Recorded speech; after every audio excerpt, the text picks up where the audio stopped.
Rob. Hey, Brad, just wanted to see what the latest was on Jayson's condition. If you had a chance to talk to him and how he's handling his condition.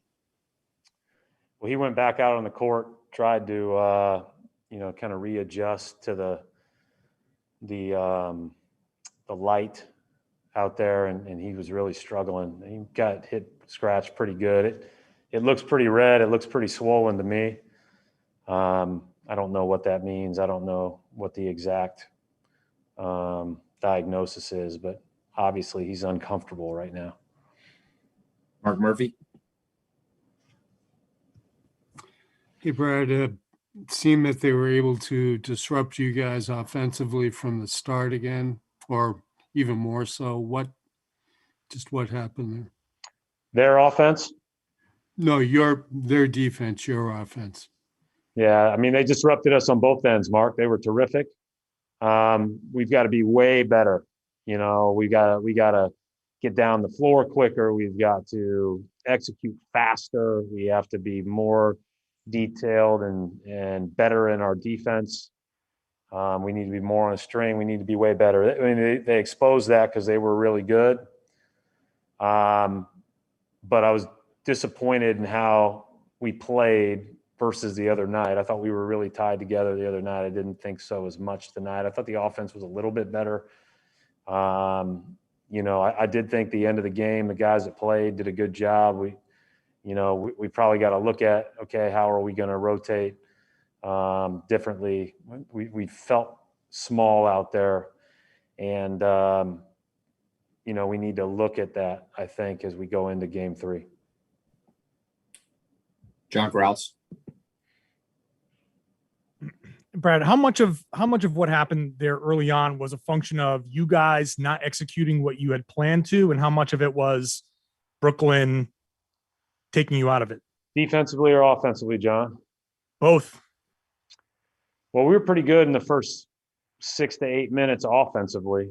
Like we were a lot more purposeful than we were most of Game 1, but defensively we missed too many coverages. And hey, like they made some plays in isolation. They made some plays and individually that were excellent, but we also shot ourselves in the foot by giving up a few others. I mean, it's pretty obvious in Game 1, we went into that game with the idea that we got to do the best we can on the three guys, but limit everyone else and limit the ball movement and the flow of the game.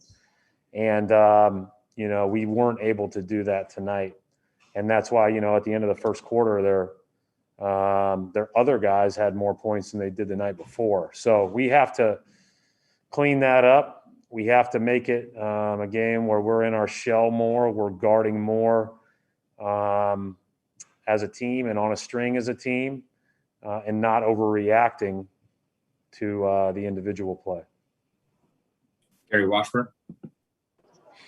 Hey, Brad, when Kyrie takes the ball down the court and you close out on him, and he throws it to Durant, and you close out on him, and then he finds Harris in the corner, what the hell can you guys do in terms of, like, if you don't close out on either of those two, they're going to hit the three. Yeah. Someone seems like they've got to be open. How can you defend that?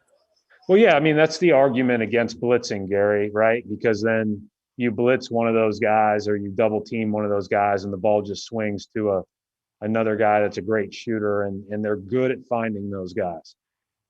It's what I just said. You got to do the best you can at providing appropriate help, but try to maintain your shell. Because if you get flying around, these guys are unselfish. They play well together, and they find each other open. And obviously, when Harris is going like that, they become exceptionally difficult to stop, because then that limits how much you want to really rotate and blitz. Again, I go back to Game 1. We did a way better job of staying in our shell. Yes, they scored some in isolation, but at least the ball wasn't popping around. And we were, if we played defense like that, then tonight, even with our misgivings, you have a chance to win, right? And so that's what we got to do. We got to get back to playing as well as we can defensively. And, bottling up a little bit of how we played with that last group in the last 15 minutes offensively. Jared Weiss. Brad, earlier this year, you were talking a lot about how the team needs to fight through adversity and stay together throughout a game. And you said tonight that the first 6 to 8 minutes of the offense was good, but it seemed like there was just a lot of searching and trying to figure out what to do after that. So do you feel like you are at that point right now? And what do you think needs to change? Well, I mean, listen, our offense was pretty good and we were down 8 or 9. I think what needs to change was we need to be way more solid defensively. We need to set our defense. We need to get back. And like Gary said, there's going to be times where you tip your cap and run back and you got to score. But, we can't be opening up things but via mistake, right? We've got to be very sound in what we do. And we'll go back to work and go back to see what we can do personnel-wise and scheme-wise to try to play better in Game 3. Final question for Coach Mark D'Amico.